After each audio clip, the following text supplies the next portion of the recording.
የሆስፒታላችን ግብአቶች ሁሉ የምናሟላው ከኢትዮጵያ መንግስት የሕክምና አገልግሎት መስጫ ተቋማትና መጋዘኖች ላይ እየዘረፍን እየተቆጣጠርን ነው። ከዋለ ደራሲው ጨመረለት። ለማንም አትንገረው እንጂ የሆስፒታሉን የግብአት ጥያቄዎች መሰረት አድርገው የሚታቀዱና የሚተገበሩ የሻዕቢያ የዘረፋ ኦፕሬሽኖችም እኮ አሉ።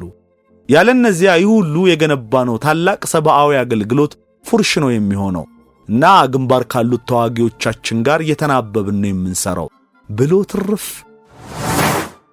ሰላም ጤና ይስጥልን። እንዴት ናችሁ የተከበራችሁ ተከታታዮቻችን? ይህ ነበር ሚዲያ ነው።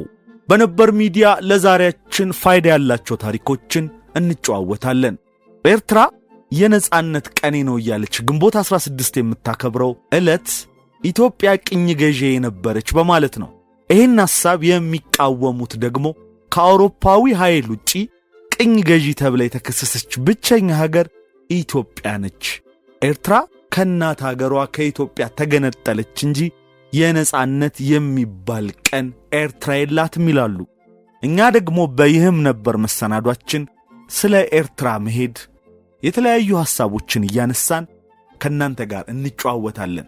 አብራችሁ እንድትቆዩ ነው የምንጋብዘው። ለቻናላችን አዲስ የሆናችሁ ቤተሰብ እንድትሆኑና ቻናላችንን ላይክ፣ ሼር፣ ሰብስክራይብ እንድታደርጉ በአክብሮት እንጠይቃለን።